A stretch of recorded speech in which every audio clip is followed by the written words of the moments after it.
Well, very good. Thank you, everyone, for joining us for this virtual press availability sponsored by the Oklahoma Hospital Association. And I'm going to share some slides here that I'd like to walk you through and then give you an opportunity to ask questions as we go through this.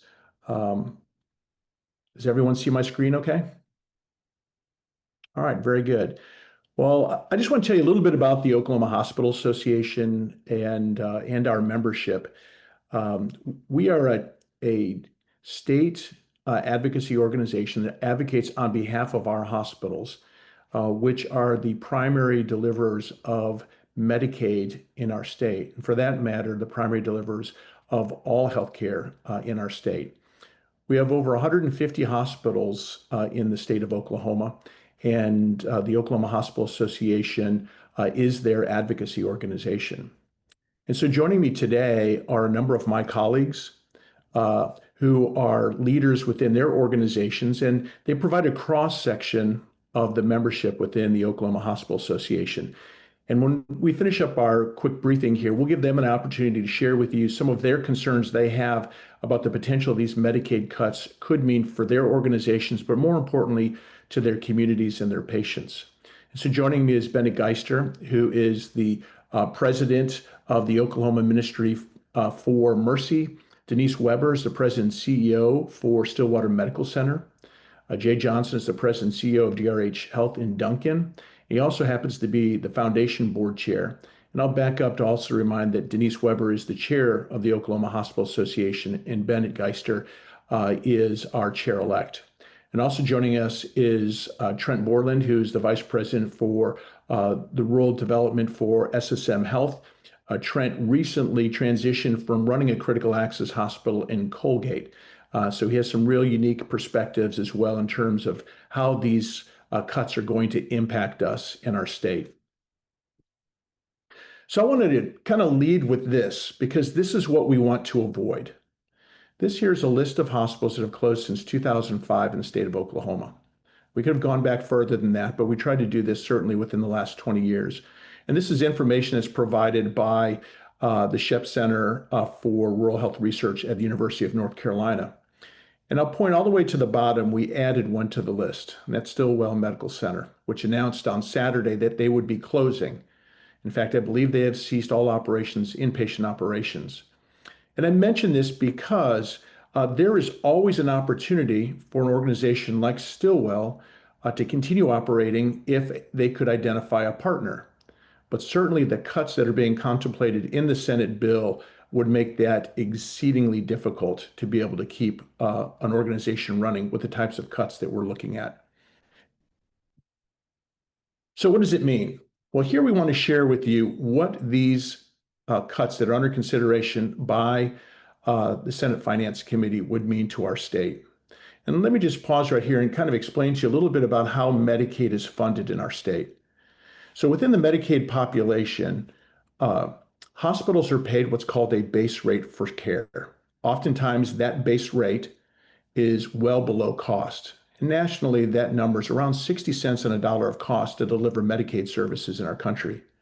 And so as a part of that, the federal government allows the states to increase that payment by utilizing a hospital fee. That hospital fee is then matched with federal funds to increase the reimbursement rate. And as it relates to these cuts here, these are tied directly to our Sooner Select population. These are folks that represent our Medicaid expansion population and our pregnant women and children. Those two populations, when they come together, are part of the Sooner Select. Now, we need to step back for a minute and look at what we've done in our state. In Oklahoma, we chose to privatize half of our Medicaid system. And I say privatize because that's what we've done. We've taken this population and we've moved them to private health insurance companies for the management of this population. In our state, we have 3 HMOs that manage the population that's reflected in these cuts. And so what does that mean? It means that the federal government has said that for states, if you choose to privatize your Medicaid program, you can increase the reimbursement rates to your hospitals and other providers, and we do that in our state. We also increase the rates for physicians as well. And you can utilize the hospital fee as the state match to draw down additional funding. And what we will allow you to do is we will allow you to increase the reimbursement to your hospitals that is commensurate with what private health insurance would pay. And I think that's important to understand is that this population is being delivered through private health insurance. And so in doing that, the federal government recognizes that many of the tactics, strategies, tools that are used by private health insurance can be disruptive to certain populations. And so, because of that, they allow states to increase their reimbursement rates to those that are receiving care through managed care, through HMOs like us, to a rate that is closer to what private health insurance would pay. And so part of the modernization process that our state deployed under the governor's leadership and the legislature, they decided when they chose to privatize our health system, move to what is called a directed payment program. And a directed payment program is what allows our state to increase the reimbursement rates to hospitals so that they are not being paid below cost. And instead, they're allowed to be paid at 90% of the average of what private health insurance would pay. And the reason behind that is because hospitals are now receiving care from private organizations and not paid directly from the state of Oklahoma. And so in that model, we have been allowed to use those dollars to make significant second mile and third mile investments into our state, focusing in on issues such as bringing back rural maternity care, investing in how we address issues such as chronic health conditions, diabetes, chronic heart disease, and others. And so that additional reimbursement is what is at risk in this Senate bill. And so if you look at the list here, you see on the far left, $526 million reduction in the payment to what we call prospective payment hospitals. Then we see a $67 million reduction in payments to critical access hospitals. And I'll pause there because the distinction here between critical access and PPS hospitals is how they're paid. A critical access hospital for Medicare purposes is paid 99 cents on the dollar of cost. So let's think about that. A critical access hospital loses money on every single Medicare patient that they treat. Similarly, PPS hospitals lose money on virtually every Medicare patient they treat. And so the trauma-directed payment are those payments that are for our OU and OSU Medical Center. Combined, the reductions from what we're currently being paid today totals $873 million. And what the Senate is choosing to do at this point is to reduce our overall supplemental payment, our directed payment, to an amount of $873 million reduction. Now, if we look at that over 10 years for which the Senate bill, or for that matter, the tax bill before Congress, it is scored over a period of 10 years. So if you look at that $873 million and you multiply it by 10, it's pretty straightforward. It's an $8.7 billion reduction to reimbursement to hospitals for the next 10 years. That will result in major disruption in our state. It could result in closures, it could result in significant reductions in services, and it could result in a reduction of our workforce. Here gives you an example of what the impact is by each congressional district. You can see Congressman Hern at $171 million. These are annual reductions. Congressman Burkeen at $88 million, Congressman Lucas at $66, Congressman Cole at $99, and Congressman Bice at $167 million. Total impact of $593 from the PPS hospitals and critical access hospitals. When you add in the impact of Trauma 1, which is OU, and Trauma 2, OSU, that's where you come up with the $873 million. each one of those congressional districts will see a reduction in reimbursement to their hospitals by that amount. And you can see the 10-year total. And let's just put this in perspective. We pride ourselves in our state of the investments that we have made in the aerospace industry and in our military. But what I want to do is put in perspective what these cuts would mean if we compared ourselves to the closure of Fort Sill and Tinker Air Force Base. Now, the hospital cuts, if we looked at them over the 10-year period, that is our total loss of reimbursements over that 10-year at $8.7 billion. It would far exceed the closure of Fort Sill and Tinker Air Force Base. And then if you look further at the lost economic opportunity, in other words, when the dollars are spent and respent in a community, for which we know on average a dollar is spent 3 times in the economy, it takes us well over a $25 billion reduction in our economic vitality when we cut hospitals at this rate. So I just wanted to put that in perspective because it does show us a real comparison of something that we're particularly proud of in our aerospace and our military. But I would argue we're also very proud of the care that's delivered in our rural communities and the tertiary services that are available in our urban core. What could that mean? Certainly, as I mentioned in the onset, hospitals will have to reduce services. They'll have to eliminate services altogether. And where there has been effort and discussion to create maternity services in communities that have lost it over the last 2 decades, that won't be possible. And in fact, these reductions could force hospitals to re-examine whether they offer obstetrical services at all. Because with the loss of these reimbursements, it may become that obstetrical services no longer pay for themselves. And so we could see hospitals across the state eliminating obstetrical services, which is the wrong direction. And so if we just did simple napkin math and we said, if we had to reduce workforce to equal this Senate cut, it would mean that we would have to reduce our workforce by over 14,000 FTEs. Just simply dividing the average reimbursement for a hospital employee into the total cut. And we hope we don't have to go there, but this is something that in every board across the state, they will have to wrestle with this type of challenge for them. And so I'm going to go ahead and take this opportunity now to invite several of my colleagues to be able to share with you some of the concerns they have and how they might approach this or how their board will approach this.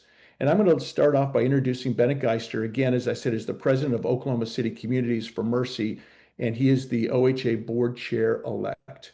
And Bennett, thank you for joining us today. And I know this is something that you and your colleagues are really concerned about, and we'd like for you to share your concerns.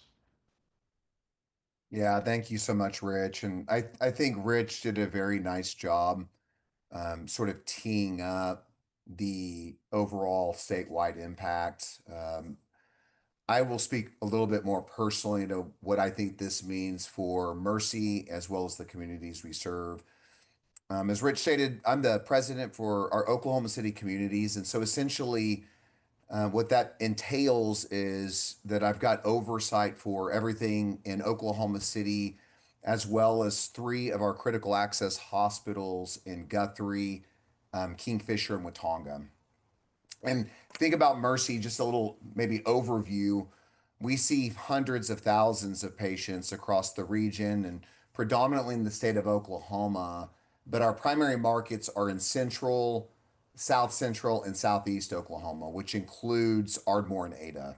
So if the Senate were to pass its version of the budget, the impacts from our standpoints to patient care specifically would be incredibly concerning. So I talked to my colleagues across the state and their friends as well. So we talk regularly. And at a minimum, I think it's safe to say there would be continued service line closures and loss of jobs. Again, Rich pointed out nearly 15,000 jobs. At a maximum, I think it hastens the speed that rural hospitals predominantly would be under pressure of potentially closing, because that impacts to funding for service lines and frankly for the facilities and the communities we serve across our state would be great. So let me get a little bit more specific. OB, right now we have 43 hospitals out of roughly 165 that deliver babies in Oklahoma. And then if you look at the number of deliveries in our state, approximately 54% of those are Medicaid, and over 60% of Medicaid recipients are women and children.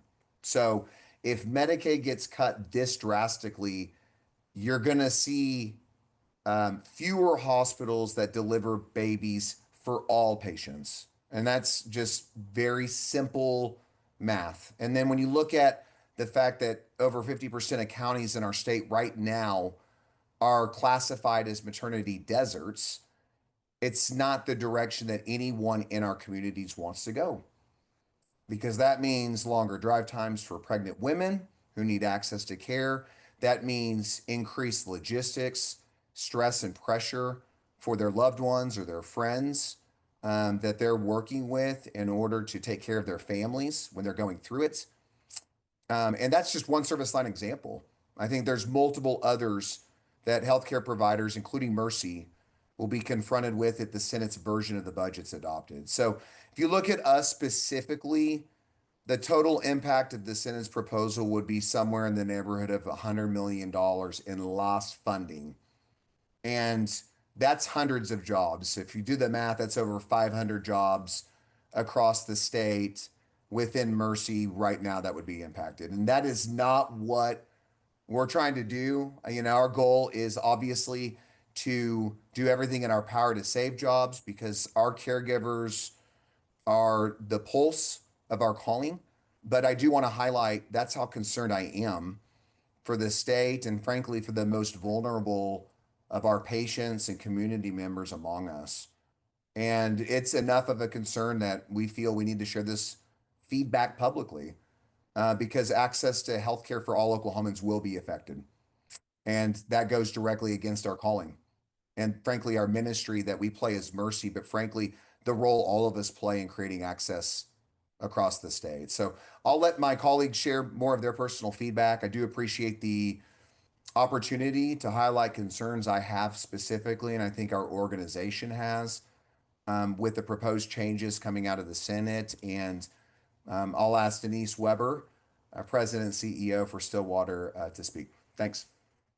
And Denise, when you speak to, if you have the opportunity to thread into your conversations, the work that you guys have done to preserve two vulnerable hospitals that you've converted to rural emergency hospital to keep services available. I mean, thankfully they have you as their anchor tenant for that. We have a number of hospitals that will not have somebody that can step and stand in the gap for them like you've done for your rural emergency hospitals. I'm happy to, Rich, and thank you, Bennett, and thank you to all of you that are here today. I thought I would start with just kind of telling a story of the short history of what Stillwater Medical's experience in healthcare and the landscape that we've been navigating. Cuts of this magnitude, we have not seen anything like this in our recent history. And if you take healthcare prior to the pandemic, it was already being stretched. When you think of hospitals and physician clinics, there used to be a day that physician clinics could be independent because they could afford to be independent and have the resources to provide care to their fellow community members. We have been cut and cut and cut over so many years that they no longer could afford to do that. And so they sought respite at the hospitals. Prior to the pandemic, that's what we saw in our communities. Our smallest of small hospitals, and in our area, North Central Oklahoma, were struggling to stay afloat and keep these core services for our people. 1 in 4 Oklahomans rely on Medicaid to get health care.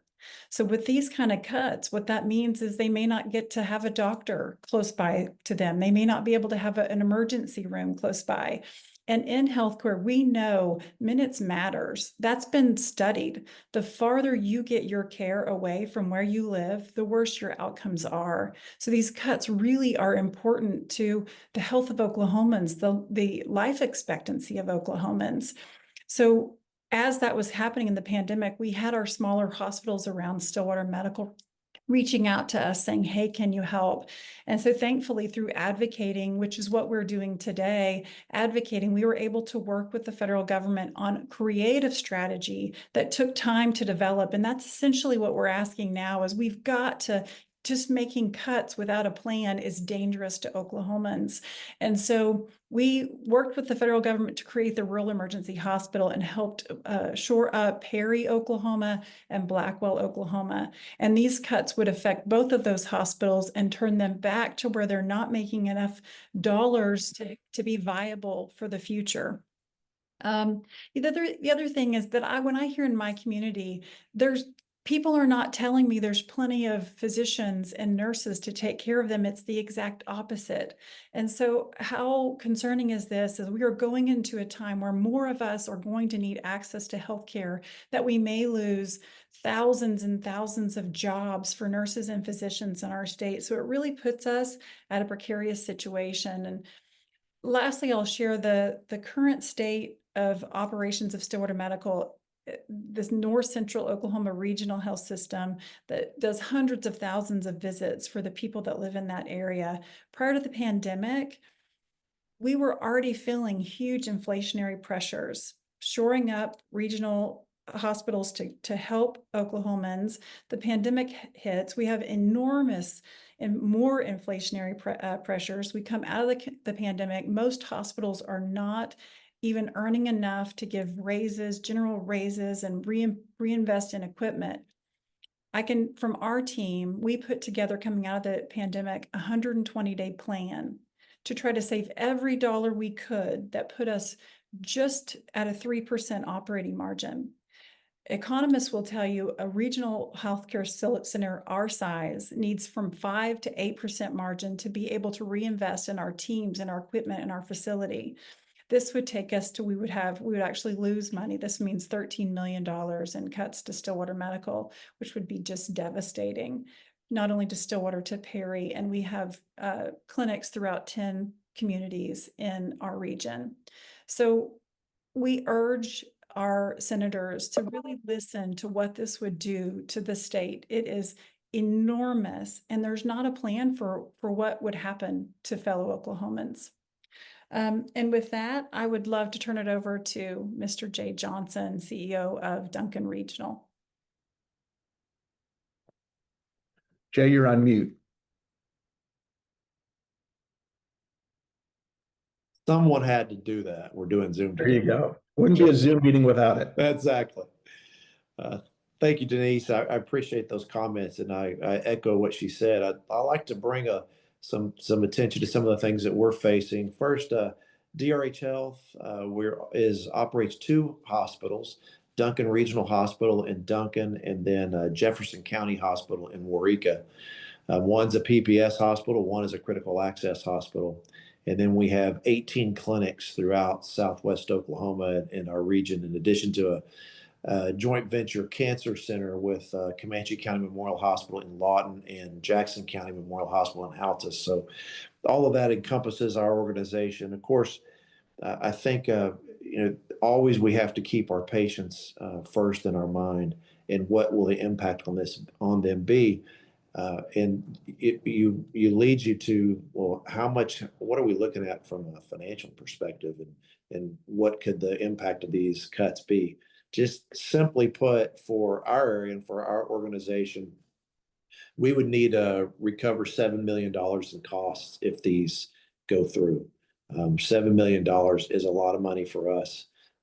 The total cost is about $11 million. We're on track to have about a 2% operating margin. Denise was just talking about what those targets need to be. So we're not flush by any stretch, but the obstacle of reducing that amount of resources in our region for our patients is daunting. Just a few of the things that really prior to this, where we were looking to the future on where can we grow, especially around the new opportunities this Medicaid funding has afforded us. Specifically, we're seeing big growth in obstetrics right now. As Bennett mentioned, most OB across the state doesn't happen without Medicaid. And I don't believe the general public is aware of that as they should be. Medicaid is just critical for people in that time of their life. Many times those are people that aren't going to be on Medicaid later in life. They're just getting started and often don't have the resources outside of the Medicaid program, and which makes it just a great program for the growth of our state. The other one is we've been looking at how can we grow and serve more patients with mental health services. As we all know, there are not enough services for mental health across our state, and with this proposal in front of the Senate now, it's basically just put the brakes on all of our planning for what things that we would like to do in the future. And I think I'd add the third thing that we would be that we'll absolutely have to consider is just probably capping how many patients we can actually take on with our admissions. Because one of the things that we would definitely have to do is eliminate our contract nurses. Since the pandemic, we have had to maintain a list of travel or contract nurses, if you will, to come in. They cost more money. With these kinds of reductions, there's just no way we could afford that, which would make us have to put an artificial cap on how many patients we could put in our hospital every day, which will do nothing but put pressure on the system, because, well, then where do those patients go? We end up needing to transfer them to hospitals in Oklahoma City, to Lawton, and even Dallas to accommodate those. And I know that strategy would not be unique to us. So that the pressure on the system that this will create beyond just what happens here is enormous. We're all interconnected. We'll often get into these conversations of rural and urban, but there's not much of a rural and urban in healthcare anymore, because we're all in this together. And that's what it takes to provide care for our patients throughout our state. And then I'll just add, we are the largest employer in Stevens and Jefferson counties both. The two counties together, we're about 50,000 people in that part of the state. And so just from the economic output that happens from the things that happen in our communities, from the work that happens in our organizations, is just critical. So I appreciate all of you attending today and your time today, and I look forward to our questions when we're finished. And this time I'll turn this over to my friend Trent Borland, who's got a lot of great experiences in rural healthcare.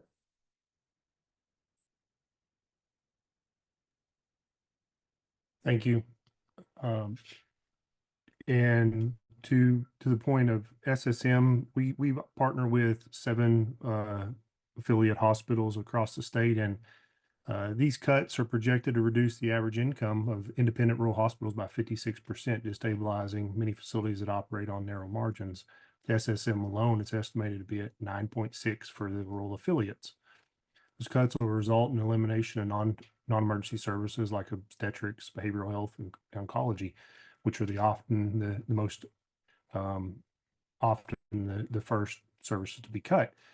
And to Bennett's point and to Jay's point, obstetrics would be eliminated most likely in the 15 most rural or 15 most northwest counties in Oklahoma.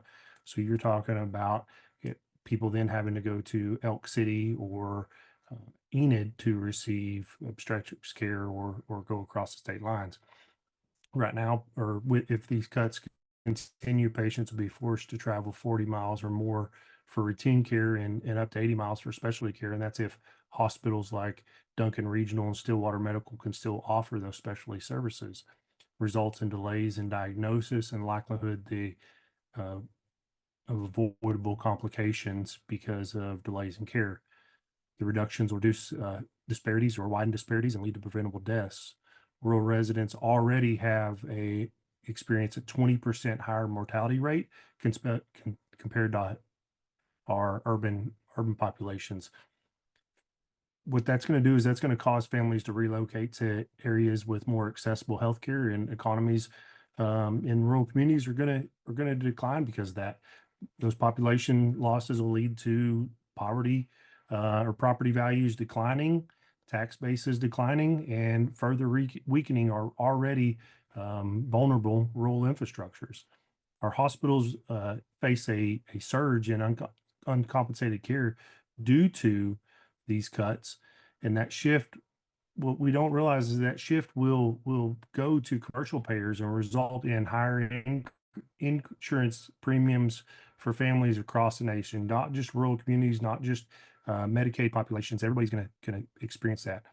And one thing I like to say is the lack of analytical depth in evaluating the full effect on the rural providers represent is a serious oversight in responsible governments. Our rural communities are the backbone of our nation, and they deserve policy decisions that guided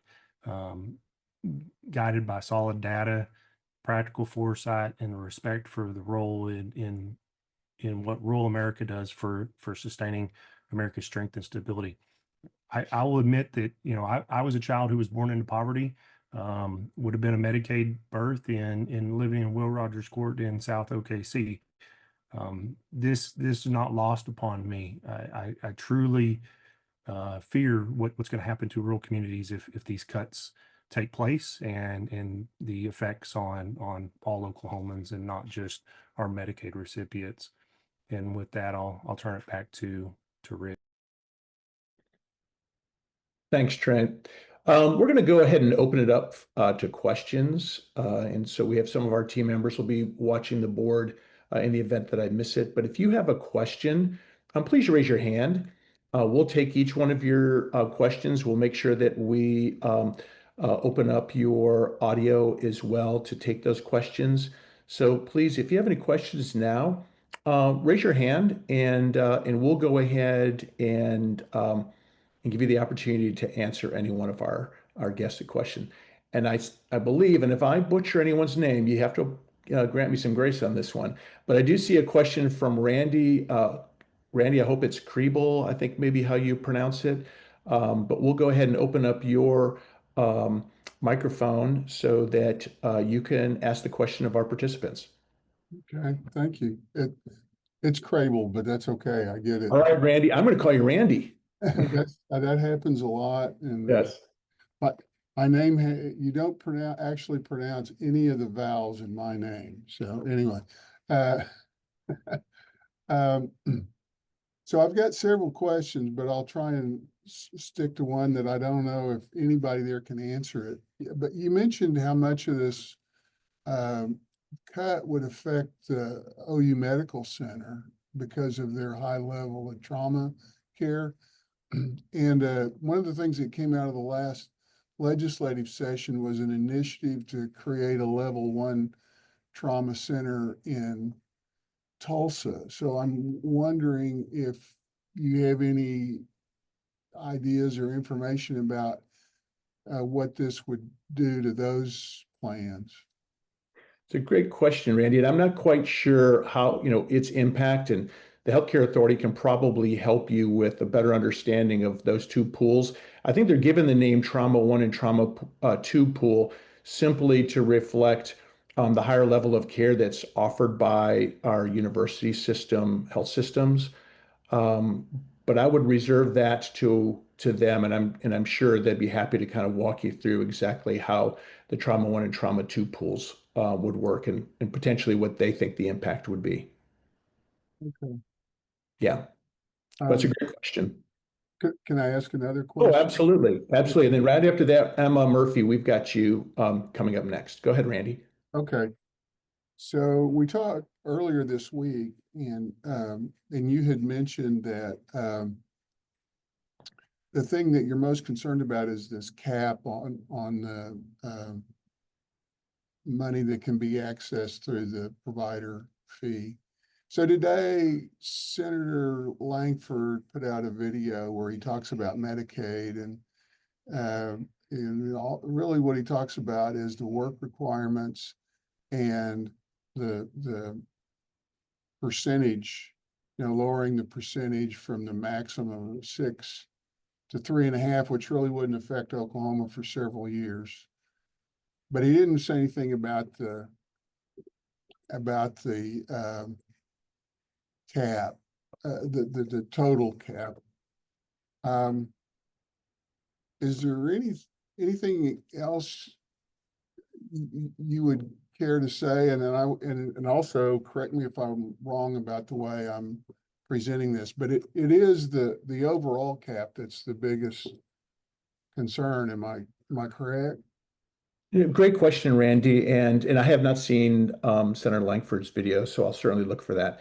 But what you have in the Senate bill, what's before us, unless we see a new version that's released, you have a effort to reduce the hospital fee, which funds these supplemental payments, the SHOP fee. But also in the Senate bill, you roll back the overall directed payment, which results in that $874 million reduction. So you take that payment, which right now under our statute reimburses hospitals at 90% of the average commercial rate, and you roll it back to Medicare rates. And that reflects the $874 million reduction in the reimbursement. So if you look at, for example, let's just talk about a critical access hospital, which is defined in federal law, and they are afforded certain protections in federal law. One of them is how they're reimbursed. Initially, when the law was created in 1997, they were reimbursed at $1.03, or jump on me if I get it wrong, Trent, of their costs. In other words, they did not lose money on treating a Medicare patient. Now they're reimbursed on 99 cents on a dollar of cost. So now they lose money on every Medicare patient. If you reduce the reimbursement to the Medicare level, you ostensibly for critical access hospitals will be reimbursing them below cost to treat Medicaid patients. And we would see the same thing in many of our urban hospitals as well. Trent, did I misspeak on any of that as a former CEO of a critical access hospital? It's 1.1, and with sequestration, they take 2%. Okay, it was 1.1. So you would receive 101% of your cost, and now that's been reduced. So you're receiving 99% or 99 cents on a dollar of cost. So Randy, the cuts we articulated in the beginning of this briefing still remain in effect unless the Senate changes their bill. All right, Emma, let's go ahead and go with you. Can you please, Emma, tell us who you're with? Yeah, hi. My name is Emma Murphy. I'm with Oklahoma Voice. I have Sure. 2 questions, if that's okay. Sure. Yeah, so the first one, I'm curious, has the Oklahoma Hospital Association had any opportunity to voice these concerns directly with Oklahoma's congressional delegation? Great question. And yes, we have. We spent time just last month in Washington, one-on-one with a number of our members of our delegation as well as their staff. We briefed them on the impact, and we've been in dialogue with a number of the staff, and our individual members have had conversations with both our senators, our House members, and their staff as well. In fact, we all had a sit down lunch with Congressman Cole before the House moved forward on their bill very early on in this process as well. Okay, thank you. And then the second question, a little bit broader, and I think everyone kind of touched on how these cuts would affect all Oklahomans, and you guys gave some examples of how it might affect OB care. But can you guys give some examples of how it'll affect, Oklahomans in their day-to-day everyday type of healthcare needs, whether that's going to the ER, just visiting, a family doctor, things like that. How are they going to feel that these cuts manifest in their everyday lives? Anyone want to take a shot at that? Let me just say one thing before they do, Emma, is that when you do cut the resources, like we're talking about $873 million worth, if a hospital eliminates a service or cuts back on the level of primary care that they can offer because it's just not financially sustainable, they don't eliminate that just for Medicaid patients. I mean, that's eliminated for everybody. So these cuts have an impact on everyone's healthcare. But let me open up to my colleagues. They may have some very good examples that they might want to share. I could kind of piggyback to what Jay was describing. So if rural hospitals, because of these cuts, can no longer afford to staff like we currently staff, which would be true, we're going to have to make big cuts to stay viable and be able to provide some services. What that can mean is you have an accident. Say you're traveling in a car and you have an accident, and you have that accident near Stillwater Medical, and you're taken to the Stillwater Medical emergency room. If we don't have enough nurses and hospital beds and we have to put in caps, that can mean that you'll be holding kind of in a limbo land waiting for a hospital bed. And then what potentially happens, because this is happening statewide and nationwide, is we may not even understand, because I don't believe we do, how bad that could get. We kind of saw that happen in the pandemic where people needed hospital beds, and we tried to get people to metro larger markets and they didn't have beds either. We tried to get people to other states and they didn't have beds either. It just, this domino effect builds. So people will need to access services, and potentially those services won't be there, be it psychiatry, specialty services. Some of the most expensive services tend to be what's cut quick the fastest to try to save those dollars: oncology, infusion services. So I hope that helps. Neonatal services. Anybody else have something to add before we go to another question?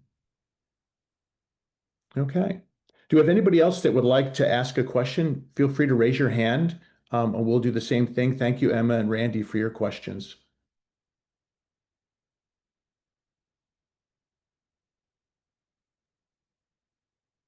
Going to Emma's question, I think for our rural providers, if they're caused to cut services, that now will increase the job productivity loss for rural employers, because instead of a worker just taking a few hours off, or a lunch break to go to a doctor's appointment, now they're going to have to take a longer day off to travel to more regional facilities for any just basic primary care or specialty services. So I think the economic impact for employers will be felt as well. It's a great point, Trent. Randy with the Tulsa World, it's your opportunity again. Let's unload or open up Randy's phone, make sure his microphone rather. Thanks, Randy. So I'm sorry, but I You're good. have one other thing. So one of the talking points on this is that among, the folks in Congress is that lowering the percentages on the provider fees was something that's been proposed before, like, I guess, during the Obama administration. I don't specifically remember, and I know that this is a long time ago now, but I wonder if anybody remembered that, and whether that included the kind of reductions that we're talking about here. Great question, Randy. I don't remember hospital fees being part of the ACA discussions. I do know that part of the ACA discussions, having been around that in this for a number of years, the goal from the very beginning is that Medicaid expansion would be available in every state. And unfortunately, that was struck down by the Supreme Court. So a lot of what was designed as the very broad-based plan to provide coverage for everyone was upended, which resulted in each state having then to make a determination for whether they would expand Medicaid. And certainly in Oklahoma, that was a decision that the electorate, our residents, made in terms of ensuring that expansion was available to everyone by placing it in the Constitution. But I don't remember about limitations on the fees at that point. But if you have a follow-up question, we can do that again. No, that's okay. I just thought I'd ask if anybody remembered that. Thank you. Yeah, I don't, but I'll tell you what, Randy, offline, I'll ping a couple of my colleagues, and if I can get an answer for you, we'll reach back out to you. All right, thank you. Great. Emma, back to you. Hi, and I thought of another question. So if these cuts are passed, do you guys have any recommendations for how Oklahomans could prepare for changes to their health care? Or is there anything that they can do to prepare for upcoming changes? I think silence is indicative of we just don't know how this is going to play out.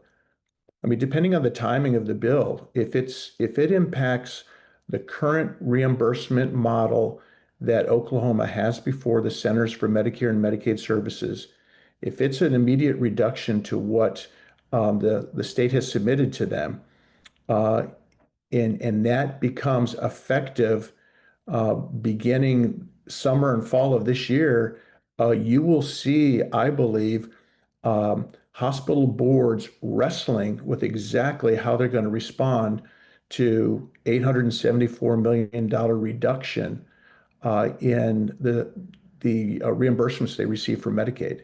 I think it's something that nobody, looks forward to. So hopefully our senators will stand in the gap for us and ensure that we aren't hit with these types of cuts. But I look to my colleagues. I think it's probably a very difficult one for you guys to contemplate now until we see exactly when it kicks in and how extensive cuts could be. Yeah, Rich, I'd say from my standpoint, ultimately, for an operator perspective, it's a supply and demand situation. And so, we're going to be looking at ultimately, how do we line that up? How do we keep the most that we can in the communities we serve? And we'll be looking at both economic, but way more importantly, utilization data of what is of greatest need for our communities to try to make the best decisions possible to support our local communities. So I think it's not a great answer in terms of what, Oklahomans can do.